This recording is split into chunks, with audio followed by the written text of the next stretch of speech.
Hello and welcome to Good Game, I'm Bajo. And I'm Hex. This week on the show, some say they couldn't come up with a better name and that it runs in glorious 12K. All we know is that it's called Project Cars. And I love this little bit here because it's such a tight turn there.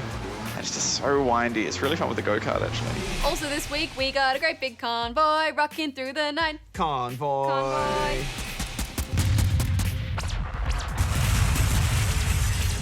Plus, Goose goes wild and we answer a tough question at the Ask Good Game desk. But before all that, can you name the game for this week?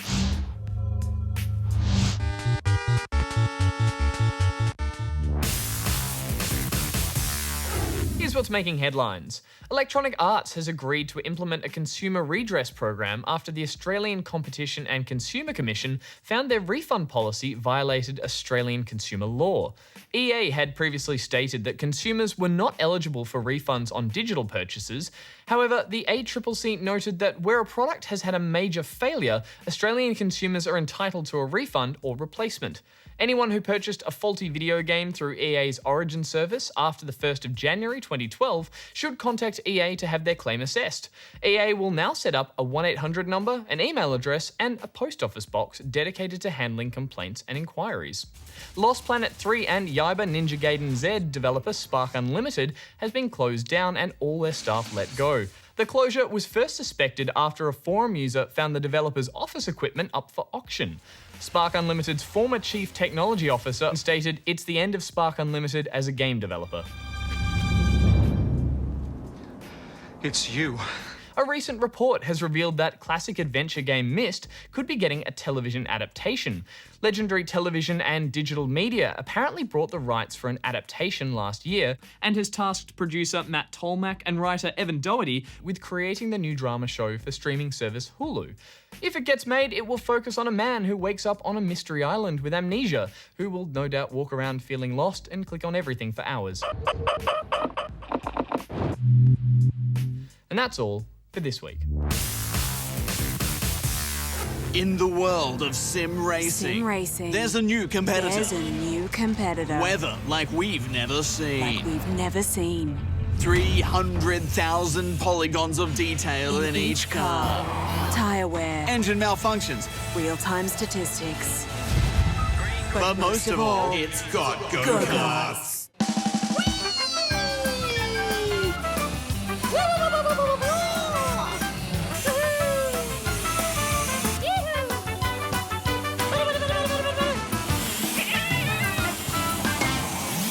Project Cars is a racing sim brought to us by Slightly Mad Studios, known for the excellent Need for Speed Shift games.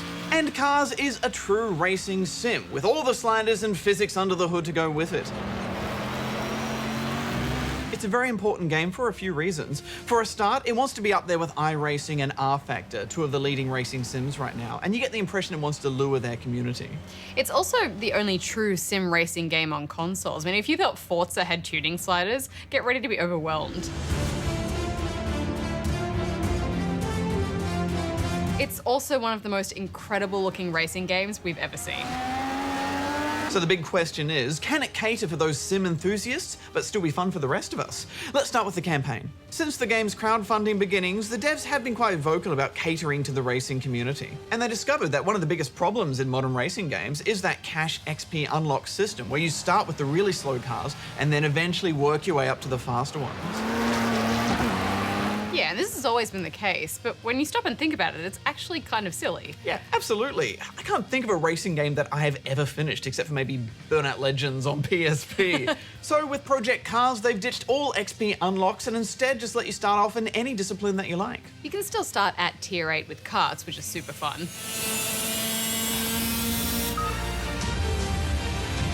And then work your way up to Formula and prototype cars. But there's nothing stopping you from starting at the top. And there are different goals to achieve in-game depending on your choices. Climb the motorsport ranks quickly to claim the ultimate prize. It's a good system, Bajo, but I don't think it was explained very well. Yeah, it isn't. I got stuck racing karts for hours before I realised how it all worked. In the end, I didn't mind though, because taking a 250cc kart around Bathurst a whole bunch of times was incredibly fun.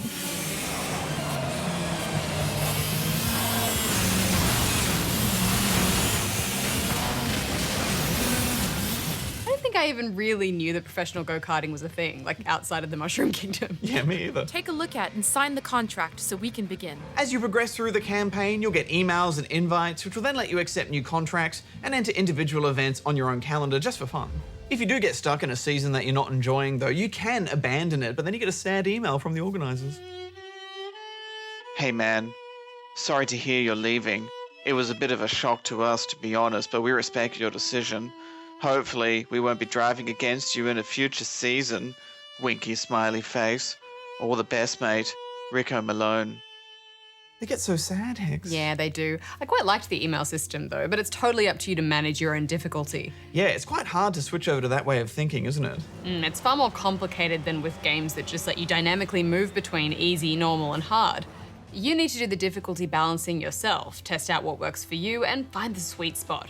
And this will all depend on the kind of assists you use, penalties you select, AI level, and if you're using a wheel or a controller.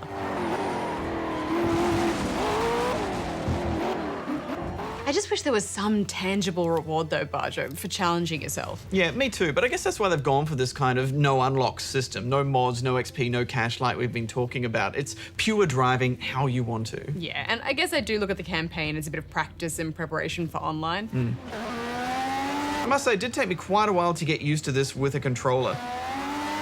Especially for the rear-wheel drive and formula cars. Yeah, me too. We should point out that we're not racing sim experts, as you can clearly see when we took a McLaren P1 out for a spin, with no assists, in a thunderstorm.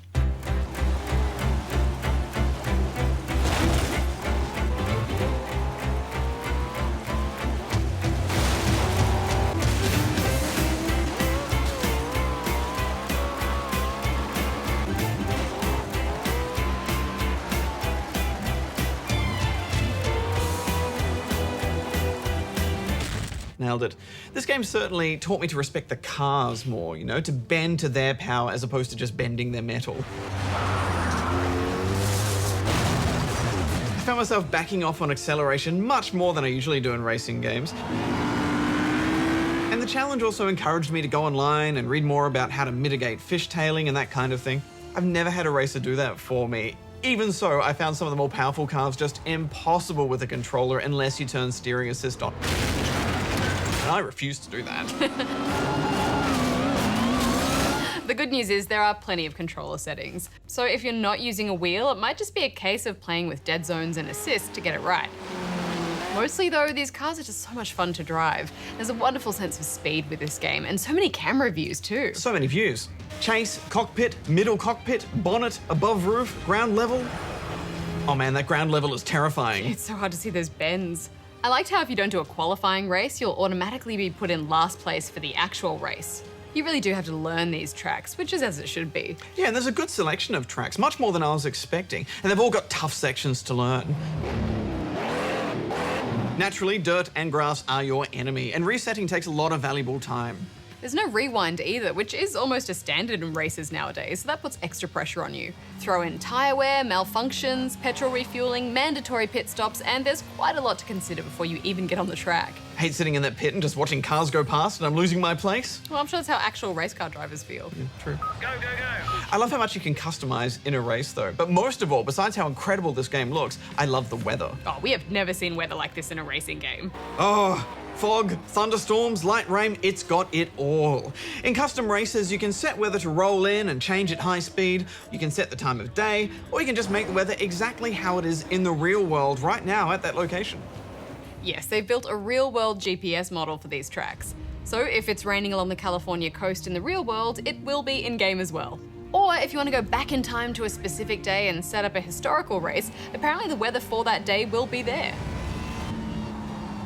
I mean, that's a really nice feature. The rain is really incredible too. It really affects your racing. Yeah, absolutely. And this is just such a good looking game. At times photorealistic, and I'm not even exaggerating.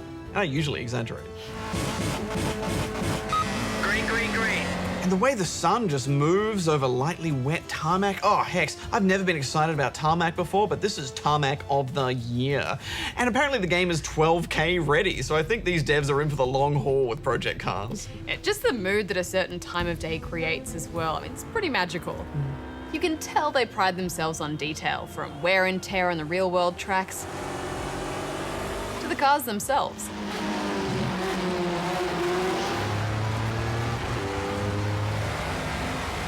And the cockpits are so good. Cockpits of the year. Really? Hanks. Yeah, absolutely. And even the little handles that wind down the windows are fantastic. Handy winder down window things of the year. Hanks. No. Of course, you will need a beefy PC to run this, but it actually looks fantastic on console too. So where does this game sit in the sim racing scene? Without putting hundreds of hours into games like iRacing or R Factor, it's really hard to tell how well this plays by comparison and if it could be a true competitor. But our sim racing expert on the team, Marv, spent a few hours with the game, and we'd like to share some of his initial impressions. When playing this game with a wheel, his feedback was it worked pretty well, but he did have some issues with getting enough feedback to distinguish when the cars lost control, and little bumps on the track weren't as noticeable as they could be. I personally had a lot of issues with the rumble on the controllers. I used Xbox One and 360 controllers, and it just seemed to rumble for ages when it wasn't meant to, and sometimes when I paused, it would just keep rumbling. It's good to see that they support so many wheels on PC though, Bajo. It would be nice to be able to turn off the visual wheel in the game when you're using a racing wheel, but the helmet cam view is pretty awesome. I imagine this game would be incredible in VR, Bajo, and it does have support for both Morpheus and Oculus. I'm sure I would vomit a lot. Another thing Marv said is that iRacing has better track representation. It just feels more one-to-one. But Cars has more detail and flair with its visuals. Too much flair with the visuals can be a bad thing for a sim game because it feels too video gamey. But you can turn all those off and have a more pure experience. And I think they built that with this in mind. One of the biggest draw cards to iRacing is that it has online dedicated servers to help with lag. Now I've got John Emerson's TTL, good game forward for company. We got Emerson in the lead. Okay, hard. So hopefully the planned servers for Project Cars will perform too. Yeah, I hope so too, because a game like this really will live or die online. I'm just in love with the lighting in this game. Ooh, no. Sadly, at the time of review, this game wasn't live, so we couldn't test out all the online functionality. Cars seems to aim heavily for the World GT Series fans, which is taking off in iRacing. It's one of the more popular series for road racing, so that's a good thing. There are a few cars, of course, that we'd love to see that aren't there, but it's a pretty strong lineup overall. One thing this game definitely has over its competition, besides weather and detail, is the sound. I mean, these cars sound amazing. Yeah.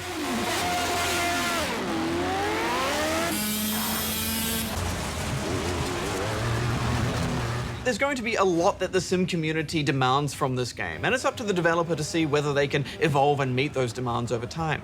But for the rest of us arcadey hybrid racing plebs, I think the campaign on one hand may feel a little empty for those who prefer a more streamlined traditional approach.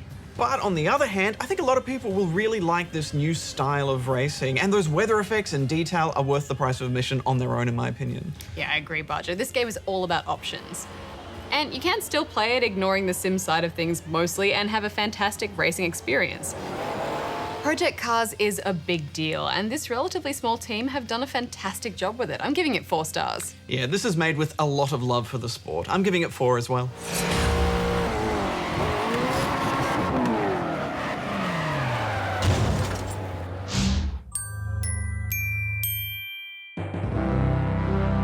One of the first games that I absolutely loved, because it was really one of my introductions into kind of multiplayer and the mass sense of, reaching out to other game fans across the world, was EverQuest.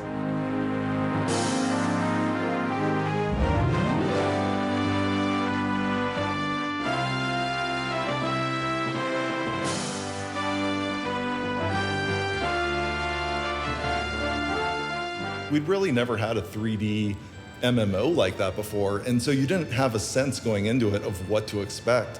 And I would wander out in the world and I would feel like I was getting lost and I didn't know how to get back to my city. One really incredible experience I had in that game was I met up with somebody, I was really low level, and we both wanted to get to the other side of the continent. We thought, better hunting over there or something. We're gonna go off, we're gonna play together. And so it was this like 3 or 4 hour long trek, just low level, walking across the world, trying to avoid all these powerful enemies and just make it there safely. And eventually we made it, and it was this really cool bonding experience with another person. But the very next day, I was hanging out with my friend in real life, and I started talking about what I'd been doing in EverQuest yesterday. And he's like, "Oh, that's weird. I was doing the same thing." And I figured out the person I'd met up with in game was my friend right down the street, despite it being this ridiculously large, like massive multiplayer thing. I had no idea he even played. So I think the kind of social experiences like that just made for so many incredible stories in a game like EverQuest, and I absolutely loved it.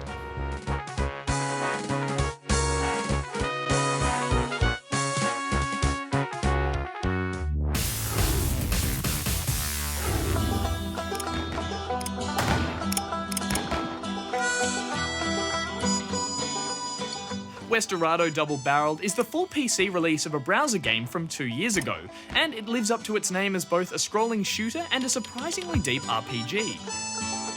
Starting out like all good westerns should, your family has been murdered and your farm set ablaze.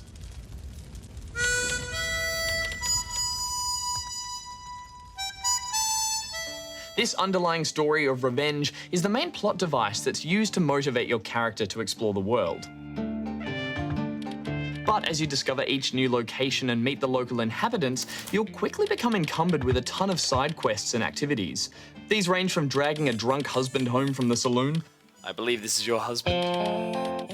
to helping defend a herd of buffalo from bandits on horseback. The reward you'll receive for completing these tasks are the very clues you'll need to piece together the identity of your family's murderer.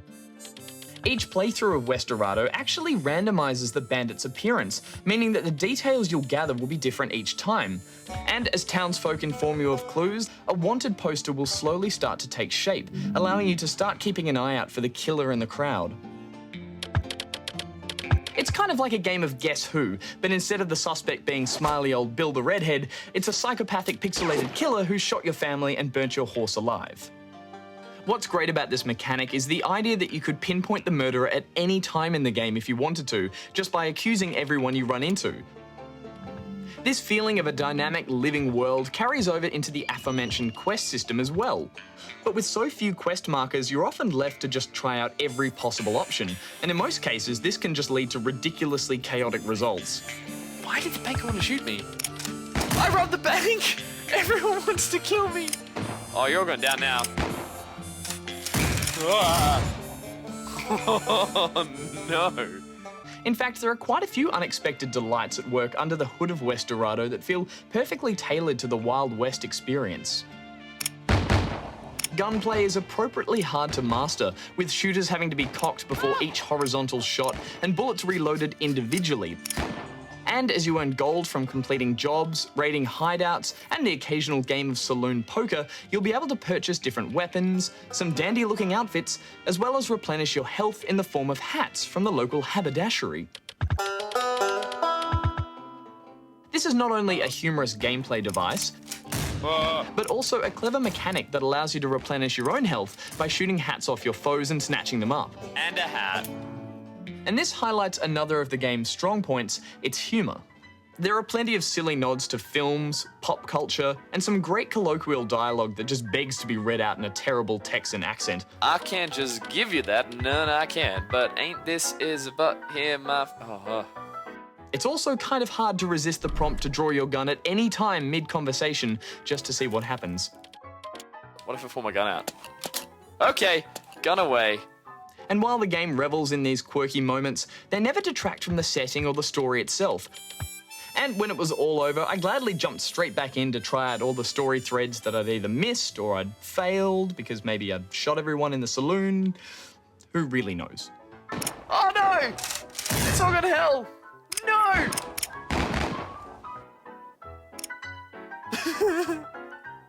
The new version does include extras like save states, a co-op mode, as well as some beautifully redone music, but when I went back to look at the original, I was a little disappointed to see just how little of the core game had changed. That said, in what's felt like an everlasting drought of good Western games, this is a surprisingly deep little adventure out west that should quench your thirst for now, so I'm giving it 3.5 stars.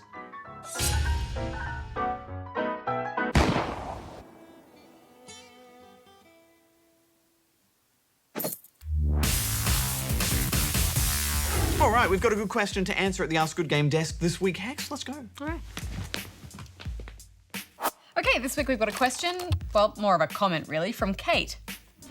It makes me very sad when I see you two young people reviewing war and conflict games. I've worked as an aid worker in a number of wars, and they're not a game. Real people, including children and young people like you, are killed, injured, and their lives destroyed. Normalising or trivialising war by promoting it as a game is deeply offensive and contributes to perpetuating war around the world. Perhaps you should get out and see more of the actual world and the results of war for yourselves. Then see how you feel about war and conflict games. Thanks for your message, Kate, and we do appreciate your concern. And we should say that we feel very thankful to live in a part of the world that's relatively peaceful. I'm sure it would be extremely confronting to see that kind of violence up close. Yeah, absolutely. When we were putting together our special episode on war games a few weeks ago, we especially wanted to look at games that do explore the horrible realities of war and the lasting impact it has on the lives of soldiers and the civilians involved. Games like This War of Mine and Valiant Hearts strive to make us understand the terrible consequences of war on a very human level, and we thought they provided a good balance to the other games in the episode. As the gaming industry has matured, we've definitely seen a shift towards more intellectual explorations of the subject. But Kate, you're right. There are also a lot of gung-ho action games that do use war as a subject for pure entertainment. But I would like to think that gamers are able to see those types of games for what they really are. Over-the-top Hollywood experiences and little more. Yeah, I'm not sure anyone would confuse them with what war is actually like, or at least I hope not. In our war special, we spoke to Army veteran Nate Seraphine, who made the point that even soldiers who play military shooters don't view them as anything other than popcorn entertainment. FPS games, just because they're in the military, they take them just like everything else. It's a game. It's not realistic, no matter how realistic the developers try to make it. I think the appeal of those games is largely down to the competitive itch that they scratch. And there's always going to be a place for those sorts of games, which is why it's our job as games critics to play and discuss them on the show, along with all the other types of games out there. We enjoy playing first-person shooters just as much as we enjoy adventures in teenage angst, racing fast cars, or even building castles. In saying that though, Kate, all of us here at Good Game work very hard to have quite a critical eye towards anything that's overly gratuitous. We do our best to make sure that we don't glorify the violence in those games and provide balanced coverage of all genres. But also, we enjoy expressing our excitement for a well-made game at the time, violent or not. And in the case of shooters, articulating exactly why we're excited about them within the context of the genre, be it mechanics, good combat, or whatever it is that makes it a great game. And onto one of your other points, I do think it's a little bit unfair to say that games contribute to perpetuating war around the world. Wars have been a part of human history and human nature since the dawn of our species, all without the help of video games. And as an artistic medium, games will continue to explore the extremes of any subject. They are a reflection of the world around us. I think we'll always have big action shooters, just as we'll always have thoughtful, poignant games that do make us think carefully about the moral consequences of our actions. And with that, I think we should move on to our year review for this week. And how about we take a look and see what people thought of the latest Monster Hunter? Good idea, Hex. Let's see. Okay, well, the Bat Gamer was clearly impressed, writing, "This is one of the best Monster Hunter games I've ever played. The only thing I don't like, it is game is there no farm. 4.5 stars. Izunadrop was also a big fan, saying, "I have a lance that is a shark and a shield that is no swimming sign. 5 out of 5. They didn't actually rate it, but they probably meant 5 stars. Yes, but if you don't use the form properly, the score does not count. Much like Kianush here, who wrote a whole heap of reviews saying stuff like, perfect, 5 stars. Great, 1.5 stars. Or, that was awesome, 3.5 stars.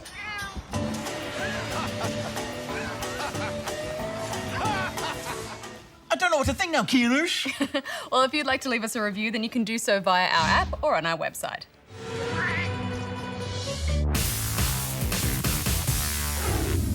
Convoy takes the classic roguelike formula and drops it into a Mad Max-inspired post-apocalyptic wasteland.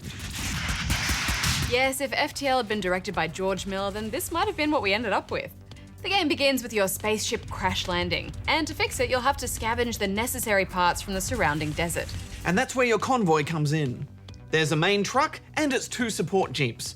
During the action sequences, you can't manually steer the truck though, so your focus will be on positioning the 2 jeeps to attack enemies and keep the truck safe. And that won't be easy. Oh man, talk about a steep learning curve. I was just settling in and getting used to the game's combat mechanics when, wham, my jeep gets wiped out in a crash. Yeah, it's definitely an interesting twist to the car chase formula. The overhead view reminds me of those difficult old top-down races like Micro Machines. Although to help you with the limited view, the game does flash up warning icons just before obstacles appear. But once I had my head around those driving mechanics, it was pretty easy to avoid the crashes. Plus, the game helpfully gives your Jeeps a ramming move. Time it just right and you can KO enemies with Burnout-style takedowns. When it comes to combat, your truck just starts off with a pretty weak stun ability, making it pretty useless in fights. This leaves your Jeeps to carry the encounters, and this means positioning them close to enemies because of their limited range. I was a bit underwhelmed by that initial combat. There just wasn't much strategy to it since your Jeeps target automatically once they're in range. Thankfully, things do get a bit better once you buy more powerful weapons. Yeah, I think the game has a much stronger second half, but before we talk about that, we should explain the basics. During your scavenging, you'll be navigating around a small map, then watching the story play out and making choices in text-based screens. You mentioned FTL earlier, which I think is a good comparison because they are very, very, very similar. Yeah, a little bit too similar if you ask me. I mean, sure, it adds some of its own ideas to the combat, but everything else is pretty much a carbon copy. Just like FTL, your two main resources are fuel to explore with and scrap for buying better gear in shops. Even the choices like bribing pirates or escaping from battles feel very familiar. Yeah, it copies FTL beat for beat, but I think the developers have been pretty open about where they get their inspiration from. And FTL is a pretty niche experience, so I'm just happy to see more of it because it's fantastic. Well, I will say that at least this game didn't punish me as much for playing as an honourable explorer. Ambushes were rare, and normally my kindness was repaid. Obviously, I roleplayed jerk. Obviously. You come across a trading caravan that lacks armed guards. Hail them, blast them, or ignore them. Obviously, blast them.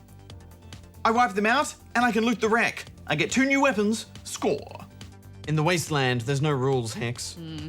As we mentioned earlier, the gameplay jumps up a notch once you get access to better weapons, especially your main truck, which pretty much becomes a pile of guns on wheels. And each of your weapons has its own cooldown timer, so knowing when and where to aim each one is the real strategy. Definitely. I even got to the point where I started using my Jeeps as sheepdogs, herding enemies into kill boxes where I'd rain death on them. Oh, and how good is the laser? Yeah, overpowered is an understatement. It carves through enemies, and even your own Jeeps if you're not careful. So I tended to keep my Jeeps on one side just to give my laser free reign on the other. We should wrap this up though. Bajo, final thoughts? I enjoyed my time in the Wasteland, Hex, especially those later battles where you're just madly trying to survive mines and missiles. And I just love these kinds of games, Hex. They're perfect when you've got a laptop and you're in bed just before you go to sleep, you've got a cup of tea. My little blanket pulled up to here, I know what you mean. A scattering of cats. I'm giving this 3.5 out of 5 stars. Well, I'm not sure that this game did enough to step out of the shadow of FTL. And I had some minor gripes, like the way you can't upgrade your vehicles at all without returning to camp. So it's 2.5 from me. A scattering of cats. Yeah, it's just pleasant. Just scattered across the bed. Yeah, different spots. I get one under each armpit. Oh yeah. Trying to get to the warmth. Yeah. And I sleep like this. I get one under there, one at my butt, and one just kind of walks about attacking everything else. Okay, right. Yeah.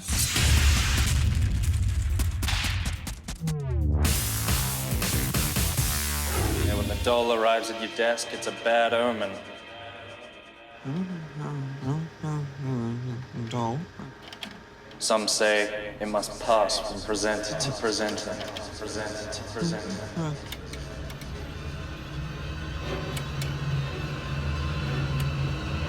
No! No! Shh.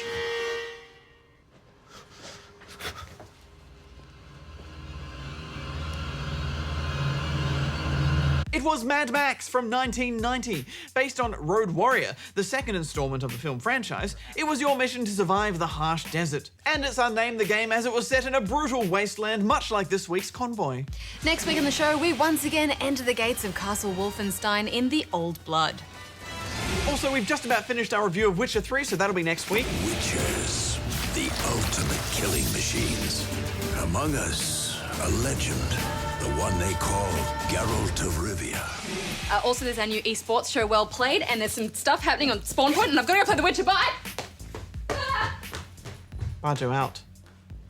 All by myself.